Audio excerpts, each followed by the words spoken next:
आज हम आपको दिखाने जा रहे हैं प्रकृति की एक जबरदस्त ताकत।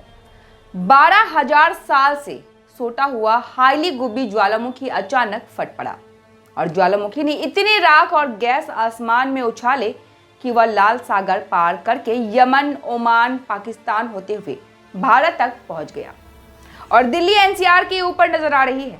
एक बात और आपको बता दें कि आमतौर पर ज्वालामुखी से लावा और आग निकलता है, लेकिन इस बार कुछ हुआ अलग। गैस और राख का विशाल बादल आसमान में फैल गया, जिसने हवा, विमान और आकाश में हलचल मचा दी। कई उड़ानें रद्द की गई या रूट बदल दिए गए और यह इतिहास की पहली गवाही है कि 12,000 साल शांत रहा हाईली गुब्बी ज्वालामुखी फटा। राख बादल से भारत समेत चीन तक प्रभावित हुआ। आइए हम आपको इस दुर्लभ और ऐतिहासिक घटना के हर पहलू से रूबरू करवाते हैं। नमस्कार, मैं हूं आपके साथ राबिया और आप देख रहे हैं न्यूज नाउ।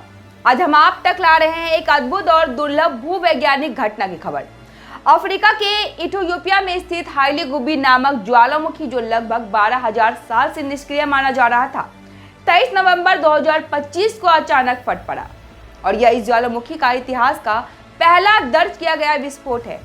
आमतौर पर जब ज्वालामुखी फटता है तो लावा यानी कि पिघली चट्टान, आग और मलबा निकलता है, जो आसपास के इलाकों को जलाकर राख में बदल देता है। लेकिन इस बार स्थिति कुछ अलग रही। हाईली गुब्बी ने लावा नहीं बल्कि भारी मात्रा में राख, धुआं और गैस वायुमंडल में छोड़ा। विस्फोट के तुरंत बाद राख बादल लगभग 14 किलोमीटर ऊंचाई तक पहुंच गया। फिर तेज जेट स्ट्रीम हवाओं ने इस बादल को अफ्रीका से रेड सी, येमेन, ओमान होते हुए पूर्व की ओर खींचा।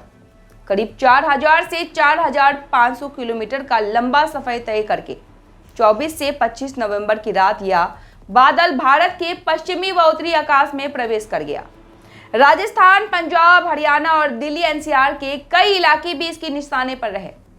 फिर सवाल उठता है, क्या आम लोगों को यह घटना प्रभावित करेगी?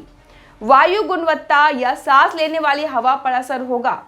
देश के मौसम विभाग, इंडिया मेट्रोलॉजिकल डिपार्टमेंट ने साफ कहा है कि राख बादल ऊंचे वायुमंडल पे है, लगभग 8 से 15 किलोमीटर ऊपर, जबकि हम जो हवा में सांस लेते हैं वह जमीन के पास होती है और इसीलिए सही स्तर पर हवा या IQI पर असर नहीं हुआ है। लेकिन एक बड़ा असर जरूर हुआ है विमानन क्षेत्र पर। राख और बारीक कांच, षड्यंत्र कण विमान इंजन के लिए खतरनाक होते हैं और कई एयरलाइनों जैसे एयर इंडिया, आकाशा एयर, इंडिगो ने सुरक्षा के कारण उड़ानें रद्द या मार्ग बदल दिए। नागरिक उड्डयन नियामक DGCA ने भी सभी एयरलाइनों को वायु मार्ग से सावधानी बरतने की चेतावनी दी। अच्छी बात यह है कि विशेषज्ञों का अनुमान है कि यह राख बादल धीरे धीरे भारत से निकलकर अब चीन की ओर यानी कि प्रशांत क्षेत्र की ओर बढ़ रहा है। यदि सब कुछ योजना के अनुरूप रहा तो जल्द ही आसमान फिर से साफ हो जाएगा और आम जीवन सामान्य हो जाएगा। फिलहाल के लिए इतना ही। अब दीजिए मुझे इजाजत। धन्यवाद।